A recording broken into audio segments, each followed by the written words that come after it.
izany makasika nindry fa ao amin'ny rahampitso ihany koa no hivoaka ny laharana vaovao ny gazety soa laharana vaovao izay ahitantsika lohateny lohahevitra vaovao torohevitra maso ihany koa izay no fantarantsika an'ity gazety indray araroso amintsika fohifohy ireo lohateny misongadina ao anatin'izany gazety zany.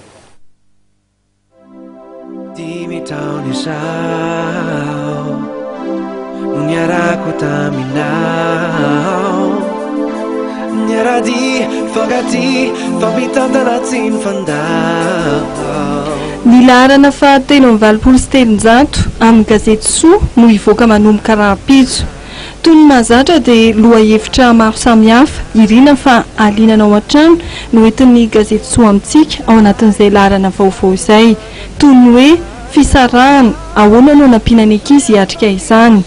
Hitanao ihany koa ny fanontaniana apetraky ny gazety soa ka ahitana ny valiny hoe ahoana no ahafantarako raha mbola tiako ny vadiko. Mitondra ny hevipetsany mamasoa ka ny vary kojakoja mamanja izany no entiny amintsika amin'ny laharana fahatelo amby valopolo sy telonjato hivoaka manomboka rahampitso io. Hafa kely kosa ny ivelany ihany, mamo kanefa tsy misotro, iza no ino amin'izany.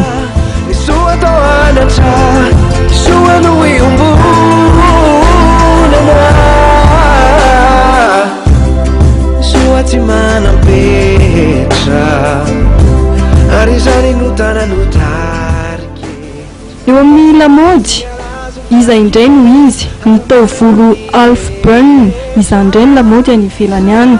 Eo ihany koa na tiana na tsy tiana ny firavaka ho an'ny tareny. Ankoatran'ireo nentina tamintsika ireo dia ao ihany koa ny lamaody isan-karazany ho an'ny vehivavy eto ny gazety soa amintsika. Ao ihany koa ny resaka fahasalamana iresahana momba ny cannelle. Tsy adino ny gazety soa ihany koa mitondra ny lohahevitra maro samihafa amin'ny teny frantsay ao anatin'io laharana vaovao hivoaka manomboka rahampitso.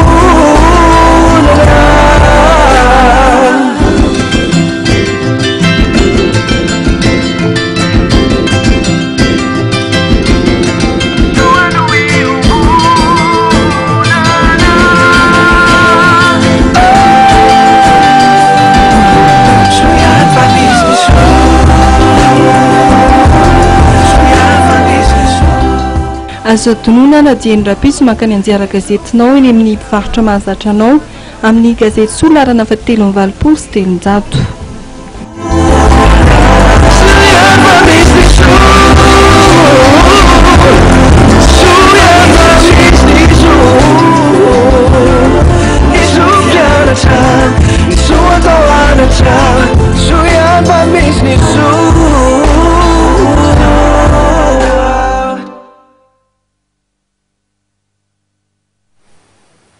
Zay ny kitoko lasitoko vavy no etiko isarana aminao amin'ity takarivany alarobia ity.